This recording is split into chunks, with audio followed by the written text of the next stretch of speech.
终于10月14日，《灭世》这款游戏在各大游戏平台上线。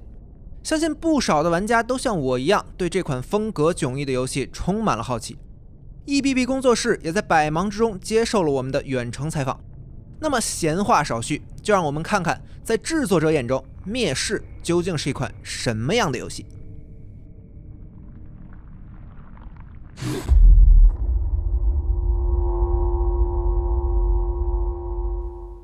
Yeah, it was a turbulent time for us. As technology developed and our ambition grew over time, we needed to restart the development process a few times.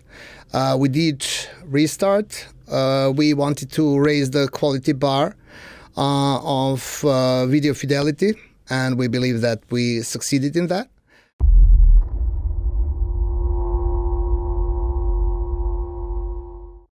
Yes, you're right. So there is no dialogue in Scorn. The whole game is meant to tell the story through the environment. So the world of Scorn is filled with details that players need to explore, trying to compile a mental puzzle through which they can understand what happened in the world, what is your role in the world, and what to do in it.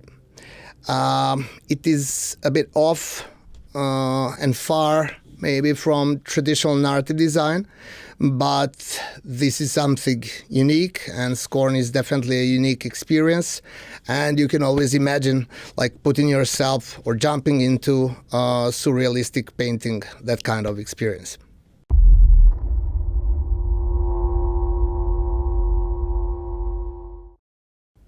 Today, players are used to being guided in video games.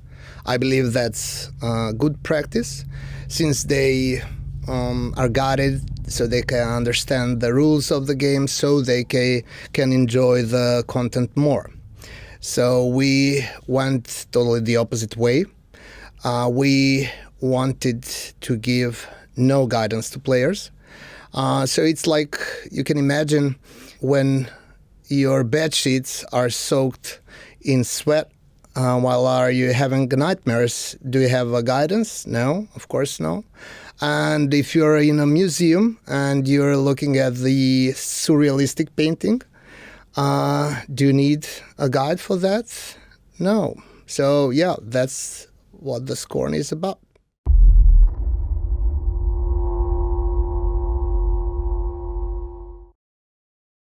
Oh, Machinarium is a beautiful game, and it has really lovely puzzles. In Scorn, we used puzzles to inspire players to explore the world, to try to create mental maps and to understand the level outlays, so they can go back and forth trying to remember things, and in this way so they can progress through the game. And also what we thought about was the game pacing. We found out that puzzles are the most suitable for the pace that we wanted to set for the game.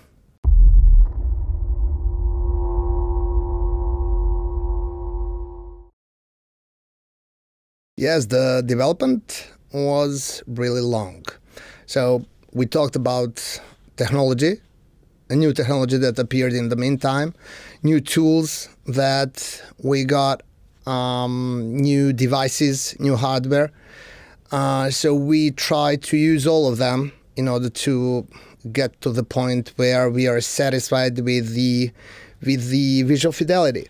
So that's why character had changed, that why color palette is changed. So basically, we have a much better game than we had in 2014. Giger, Beksinski, they were a huge inspiration. I would like to call it video games surrealism.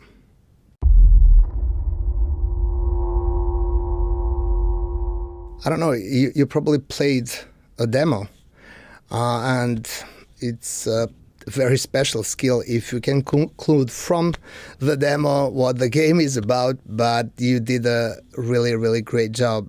Because, you can understand the whole world of Scorn as a unique organism. So each part of it has its own special function, and they all correlate, I might say, in a precise manner, as you said. So, yeah, there are references. You're on point for that. So we can talk after you finish the game.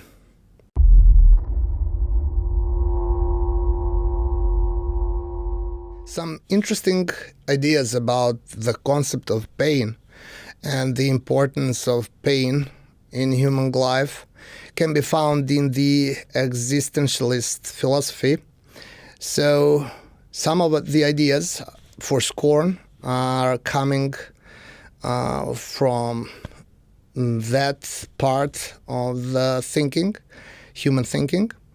And also, if you on your own think about those topics, pain can make you feel like you're alive. When you're feeling pain, you know that you're alive, actually. So I would say that those ideas came organically.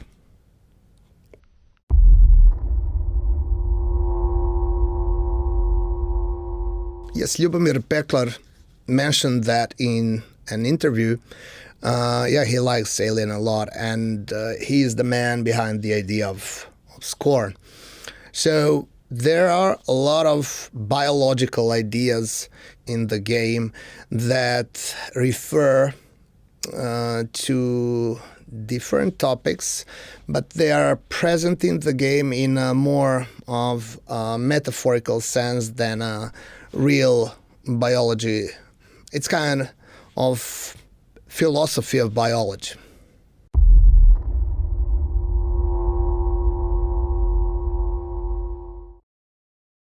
Oh yeah, movies and video games, definitely similar, but totally different. On the other hand, so in movies, you passively experience what is going on the screen, and in video games, you create your own story, so you are basically the main actor of your movie.